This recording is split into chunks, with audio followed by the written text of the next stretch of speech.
আসসালামু আলাইকুম গাইস, আপনারা সবাই কেমন আছেন? আশা করি সবাই ভালো আছেন। আলহামদুলিল্লাহ, আমিও ভালো আছি। তো আজকে আমি যে রেসিপিটা আপনাদের সাথে শেয়ার করতে চলে আসলাম, এটা হলো গাজরের পিঠা পায়েস। আমি পিঠার পায়েস দুটো একসাথে করব। এটা আপনাদের সাথে শেয়ার করতে চলে আসলাম। বাট শীত তো আসলে শীত মানে মিষ্টির আবির্ভাব, কারণ শীত বেশি দিন থাকে না আমাদের মাঝে, শীতটা অল্প দিনের জন্য আসে। আর এই অল্প সময়টাকে আমরা অনেক এনজয় করি। তো এটাকে আমরা আসলে সুন্দরভাবে বাঙালিরা শীতটাকে অনেক ভালোভাবে উদযাপন করি। শীতের এই সময়টুকু অনেক সুন্দর পিঠাপুলি বলেন, এভরিথিং অল অ্যাজ বিয়া শাদি যত অনুষ্ঠান যা কিছু সব কিছু কিন্তু শীতের দিনে মানুষ বেশিরভাগ করে থাকে, কারণ গরমে মানুষ এটা ভালো মতো এনজয় করতে পারে না দেখে। আমি এখানে ছোট ছোট 4টা গাজর নিয়েছি, আর দিয়ে দিলাম এক মগ আর কি দিলাম দুধ, দিয়ে দিলাম লিকুইড দুধ, যেটা আমি গায়ের দুধ জাল দিয়ে রাখছিলাম। আর এর সাথে দিয়ে দিলাম অল্প একটু লবণ, যাতে গাজরটা সিদ্ধ হয়ে যায় ভালো মতো। বাট এর জন্য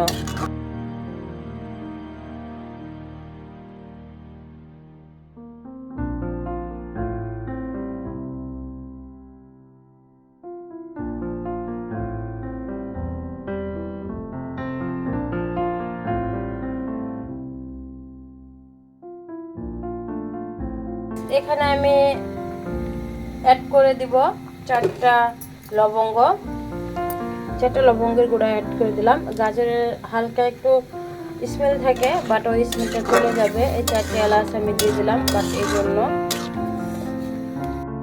দেখেন আমার গাজরগুলো কিন্তু সিদ্ধ হয়ে গেছে। এবার এটাকে আমি ব্লেন্ডার জারে দিয়ে ব্লেন্ড করে নেব। তো গাইস দেখেন আমি ব্লেন্ডার করে নিয়েছি গাজরটা। তো গাইস আমার পিঠার ভিতরে যে পুরটা লাগবে নারকেলের, এই পুরটা আমি রেডি করে নিচ্ছি। এখানে নিয়ে নিচ্ছি আমি একটু নারকেল কোড়া আর দিয়ে দিচ্ছি খেজুরের গুড়। তো নারকেলটা পানিটা গলার জন্য আমি অল্প একটু গুড়টা গলার জন্য আমি অল্প একটু পানি দিয়ে দিলাম এখানে। এখন আমি এটাকে ভালোভাবে গুড়টা বানিয়ে নিব। তো গাইস আমি ভিডিওর প্রথমে বলেছিলাম যে কিছু ফালানের জিনিস দিয়ে আমি যে জিনিসটা তৈরি করবো, বাট সেটা কিন্তু অসাধারণ রাজকীয় স্বাদ পাবেন আপনারা। তো আমি এখন দিয়ে দিলাম এখানে একটু ঘি। এই পুরটার মাঝে ঘিটা দেওয়ার চেষ্টা করবেন, ঘিটা দিলে ভালো একটা ফ্লেভার পাবেন। আর আমি এখানে ইউজ করি রাঁধুনির ঘিটা, রাঁধুনির ঘি প্রিমিয়ার ঘি, বাট এটাতে খুব সুন্দর একটা স্মেল থাকে। একবার আপনি জেনুইন ঘিয়ের স্বাদটা পাবেন এটাতে, জাস্ট অসাধারণ। এটা এই ঘিটা ফ্লেভারটা এটা অন্য কোনো ঘি দিয়ে আপনি পাবেন না। আপনার যখন করবেন তখন আপনি নিজেও বুঝতে পারবেন এটার ডিফারেন্সটা কোথায়। বাজারের সব ঘি কিনেও আপনি এটার স্বাদ পাবেন না। রাঁধুনির সব কিছুই ভালো থাকে, এটা আমরা সবাই জানি, তো ঘিটাও অনেক স্পেশাল। খালি তো মোবাইল দেখতে জানো। তো গাইস এখন আমি দিয়ে দেবো এটার মাঝে একটু গুঁড়া দুধ। গুঁড়া দুধটা অবশ্যই দেওয়ার চেষ্টা করবেন, গুঁড়া দুধটা দিলে এটা খেতে অনেক ভালো হয়, এই জন্য গুঁড়া দুধটা অবশ্যই দিবেন।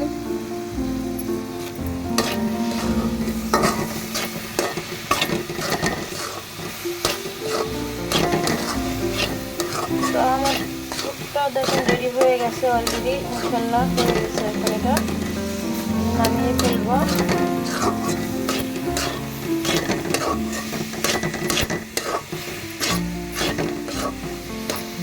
পাতিলের নারকেলের ঘিটা দেয় পাতিলের থেকে।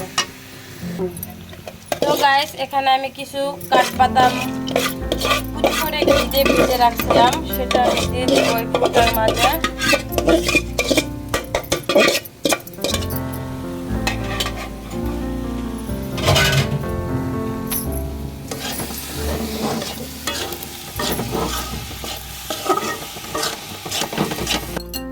তো গাইস আমি 3 লিটার দুধ জাল দিয়ে নিছি। এখানে দেখেন, এখানে আমি 3 লিটার দুধ জাল দিয়ে নিছি। এখান থেকে উঠাই কিন্তু আমি আবার গাজরটা সিদ্ধ করছি। এখন বাকি দুধের মধ্যে আমি দিয়ে দেবো এই পোলার চালের খুদ। পোলার চালের খুদটা আমি এখন ভালো করে ফ্রেশ করে ধুয়ে তারপর এটার মাঝে দিয়ে দেবো। গাইস এখন দিয়ে দিলাম আমি পোলার চালের খুঁটটা। আমি তো প্রথমে আপনাদের ভিডিওর প্রথম কিন্তু বলেছি যে আমি আজকে একটা ফেলনা জিনিস দিয়ে একটা রাজকীয় স্বাদের রেসিপি করব। সো সেই রেসিপিটাই দেখেন কিভাবে আমি করি। গাজরের যে এইটা করে রাখছিলাম আমি কাইটা, দেখেন সেটার মাঝে আমি এখন ময়দা মিশিয়ে দিতেছি।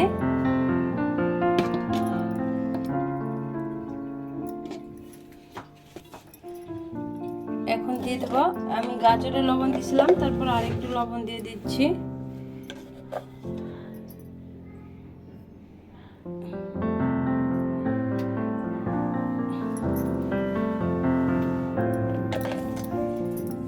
গাইস আমি এটার মাঝে দিয়ে দিলাম ঘি, আমার ডোটার মাঝে দিয়ে আমি এটাকে একটু ভালো করে চটকায় নিব ঘিটা দিয়ে।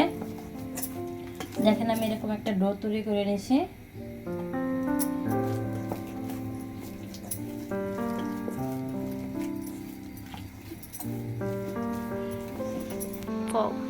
তো গাইস এবার দেখেন আমি নারকেলের পুর ভর্তি পিঠাটা কিভাবে বানাই।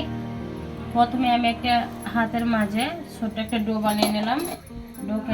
ডোটাকে এভাবে একটু একটু করে ঘুরাইবেন।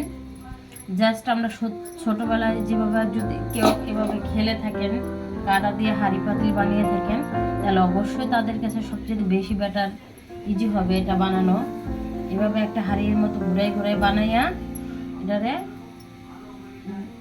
গর্তের মতো একটা জায়গা করে নেবেন, হাঁড়ির মতো বানাবেন জাস্ট, যাতে আপনি পুরগুলা বেশি পরিমাণে ভরতে পারেন পিঠার ভিতরে।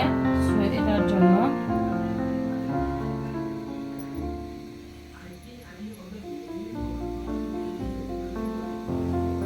তো দেখেন আমি এই পরিমাণ ঢুকায় গর্তের মতো করে নিলাম। এবার আমি পুরটাকে সুন্দর মতো এটার মাঝে দিয়ে দেব।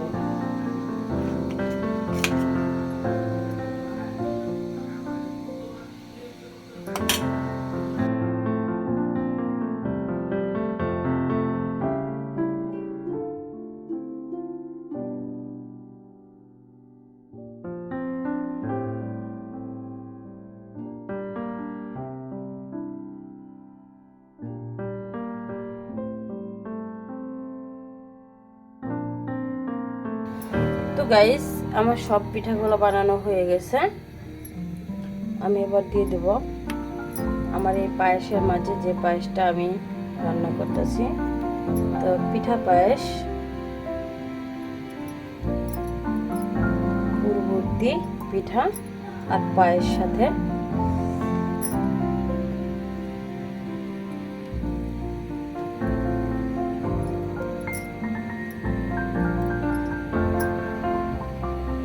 গাজর দিয়ে আসলে অনেক রেসিপি করা যায়, চাইলে আমরা করে খেতে পারি।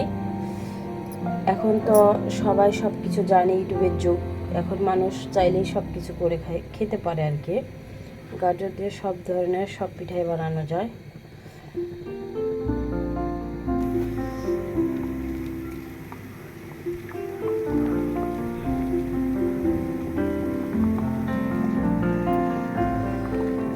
তো গাইস আমি এখন পায়েসের মাঝে দিয়ে দেবো একটুখানি লবণ। যেহেতু আমি খেজুরের গুড় দিয়ে রান্না করব, খেজুর গুড়টা এমনি লবণ থাকে, সো লবণটা কমাই দিবেন প্রথম আপনারা রান্না করলে, টেস্ট করে লাগলে পরে দিবেন। তো গাইস আপনারা যখন গুড় দিয়ে পিঠা বানাইবেন বা পায়েস পাকাইবেন যাই করেন, বা গুড়টা যদি মনে করেন দুধটা কেটে যাবে, তাহলে গুড়টাকে এরকম আপনি 1 কাপ পানি দিয়ে দুধটাকে ভালো করে কিছুক্ষণ জাল দিবেন। জাল দিলে তাহলে এই দুধটা দিলে আর দুধটা এই গুড়টা দিলে দুধটা আর কেটে যাবে না। তো আমি এতক্ষণ অফ ক্যামেরা এটা করে নিছি। সো এখন আমি পায়েসের মধ্যে দিয়ে দেবো দুধটা।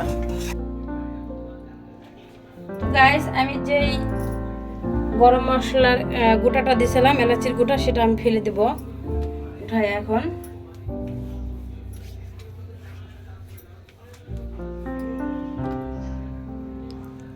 আমার চালটা অনেক সুন্দর ফুটে গেছে, এবার সব ফেলে দিলাম। এখন আমি দিয়ে দেবো ভেজে রাখা সেই কাঠবাদাম, আমি ঘি দিয়ে ভেজে রাখছিলাম কাঠবাদাম। তো এই কাঠবাদামগুলো আমি এখন দিয়ে দেবো পায়েসের মাঝে।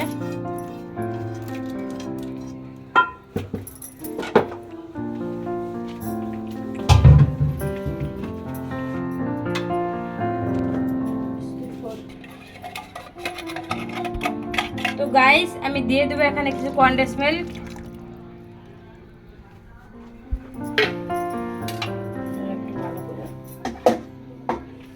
তো গাইস এখন আমি দিয়ে দিব গুড়টা, যে গুড়টা আমি জাল করে রেখেছিলাম সেটা এখন দিয়ে দিলাম।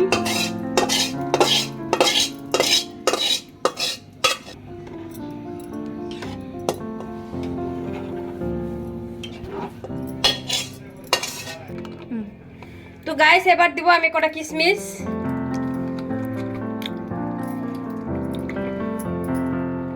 তো গাইস আমি যে গুঁড়ো দুধটা গোলাইলাম এটা এখন দিয়ে দিব।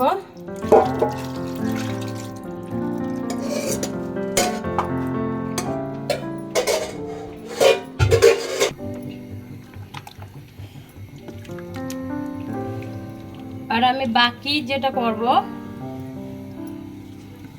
সেটা আপনাদের দেখাইতেছি আমি এখন কি করব।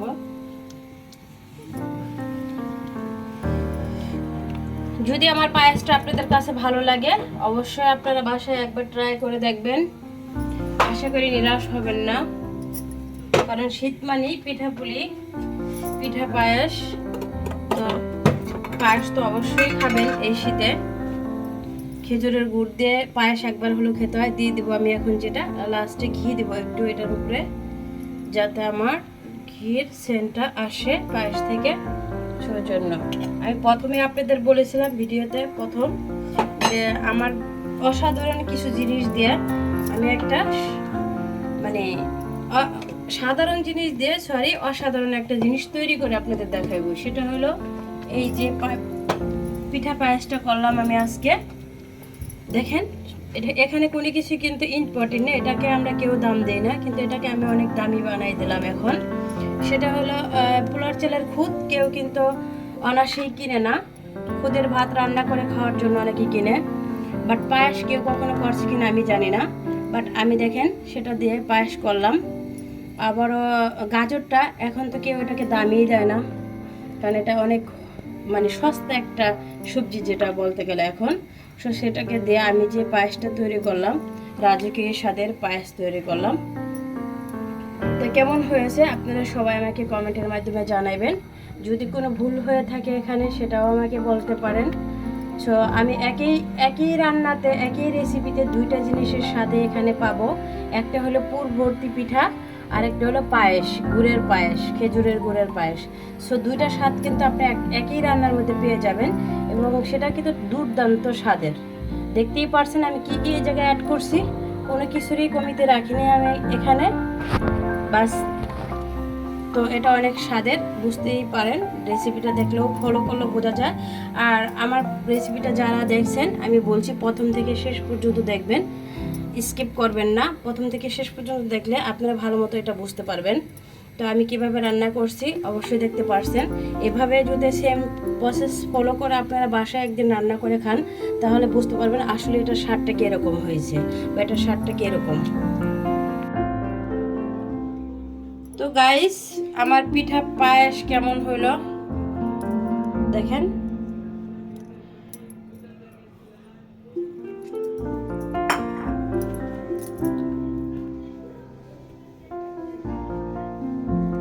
এখানে আমি একটু কাজু বাদাম দিয়ে দিয়েছি, একটু দেখার ভালো, আপনারা না চাইলে এটাকে স্কিপ করতে পারেন।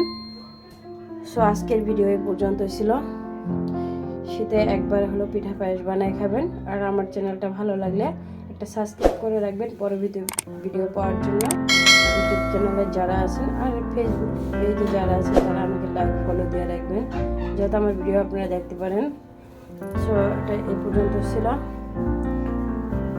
ভালো থাকবেন, আল্লাহ হাফেজ। এদের একটা কেটে দেখাইতেছি, বাট আমার ভিতরে পিঠার ভিতরটা কিরকম হয়েছে সেটা দেখানোর জন্য। তো দেখতেই পারতেছেন কতটা ইয়ামি হয়েছে পিঠার ভিতরটা, দেখেন। তো একবার হলেও আপনারা এটা বানাই খাবেন।